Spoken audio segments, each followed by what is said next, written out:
Fyrrverandi skipstjóri hjá stórútgerðarfyrirtækinu Vísi í Grindavík segist hafa fengið skipanir frá útgerðinu að stunda stórfelldssvindl með því að falsa aflaskýrslur. Með þessu hafi 1000 tonnum af þorski verið skotið undan að nú verði 250 til 270 milljónir króna.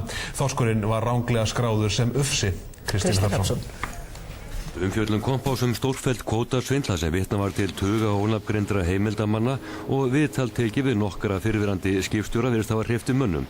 Þátturinn virðist hvatinn að því að fyrrverandi útgerðarmaður játaði á sig stórfelldasakir á netinu í fyrradag og sagði að allir hefðu stundað kvótasvik. Friðrik Arngrímsson, framkvæmdastjóri Landssambands útgerðarmanna, sagði í fréttum í gær að það væri ótækt að menn sem hrökklast hefðu úr sjávarútvegi, sumir dæmdir sakamenn, væru að bera sakir á alla í greininni. Og undir því viljum við og heiðarlegt fólk í greininni ekki sitja.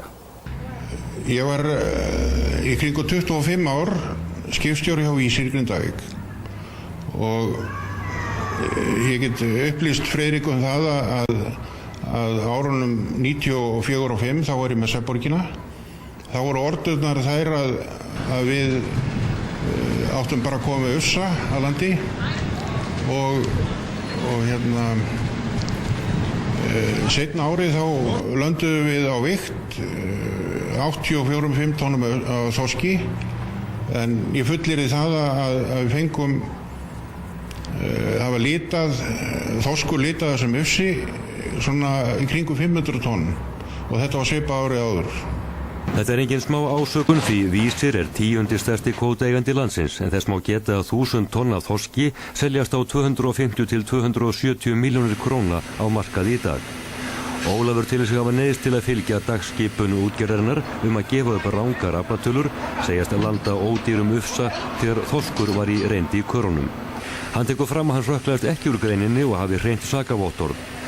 Sama segir Guðjón Bragason sem vittaði kvótasvindl í kompásþættinum. Það eru útgerðarmenn sem stjórna þessari auðlind hérna og stjórna því hvað kemur í land og hvað ekki. Það er alveg á hreinu.